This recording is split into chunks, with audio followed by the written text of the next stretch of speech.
Deputy President Paul Mashatile is expected to deliver the eulogy at the funeral of the late Professor Sibusiso Bengu at the University of Zululand tomorrow.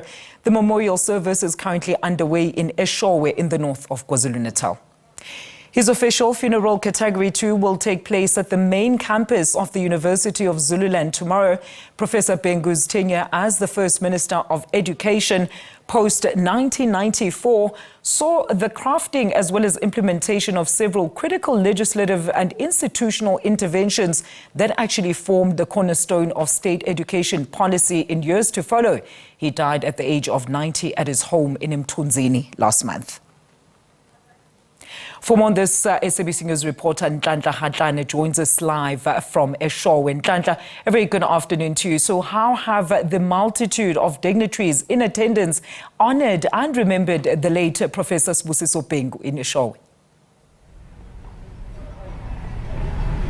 Well, thank you so much, Alicia. A lot has been said, which is very positive about the late professor. I mean, one dignitary there, describing him as a seed that blossomed when it was needed the most. All beautiful thing, the kind of person he was, the calmness, that's what's been said, resonated here at this memorial service. But Alicia, with me here, I'm with his former spokesperson, Bheki Khumalo. You spoke quite honestly inside and reflected on the moments that you guys shared.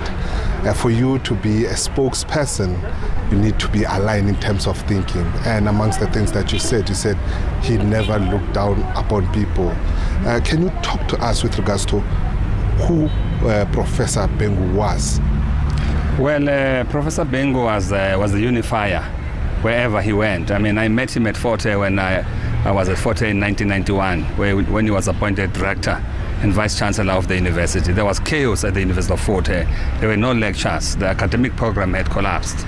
And the university was in a total standstill. Remember, we had engineered a coup effectively against the white administration of the time. So it needed someone who had a lot of values that Professor Bengu represented. The values of selflessness, of sacrifice, of humility, of integrity, but above all, the ability to work with people of different persuasions, religious persuasions, political persuasions, etc. And that is why you would see that even in his administration, when he was a minister, as well as in his term at Forte, where I was with him, he was able to bring in the best in the administration of people across the board who represented different races. The issue of non-racialism meant a lot to Professor Bengu. The issue of non-sexism as well. And so those are the values that he espoused. I mean, one of as you know, probably the single biggest challenge in South Africa, even to this day, is education. I mean, see the kind of divisions in the GNU now about the Pella Bill. You remember, the president had to suspend 2 clauses of the Pella Bill.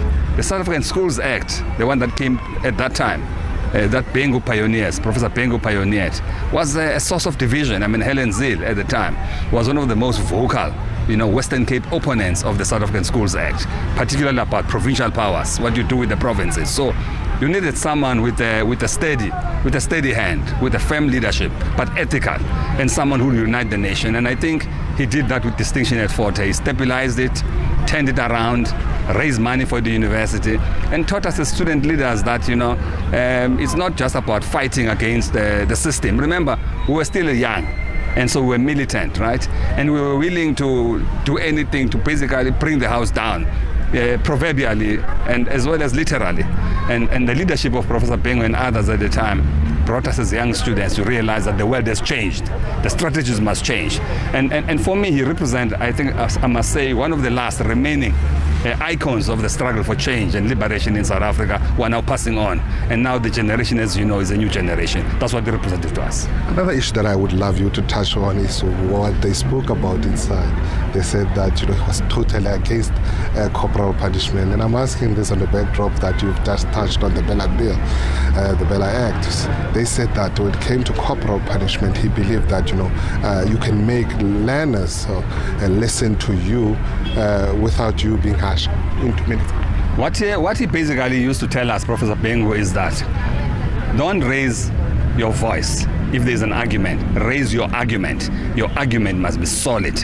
And that is why he was against corporal punishment. I mean, that's one of the first major changes in the new regime. And I mean, teachers, whenever we went across the country, they used to criticize him, if you remember, for abolishing corporal punishment. I mean, his children now inside are telling a story of the, are telling him a story of the values that he represented around selflessness, sacrifice, collective leadership, and all those principles. So you can see that when he abolished corporal punishment, people now have him to thank, because the violence that is so rife in this country originates when things like violence are encouraged for children and school children and teachers. Well, thank you so much, Alicia. That was former spokesperson of the late Professor Bengu saying that, among the things that they have learned is never to raise your voice, but raise your argument. With that being said, it's back to you in studio. Thank you so much to SABC News Reporter there in Eshowe, Ntlantla Kgatlhane, bringing us the latest from the memorial service of Professor Bengu.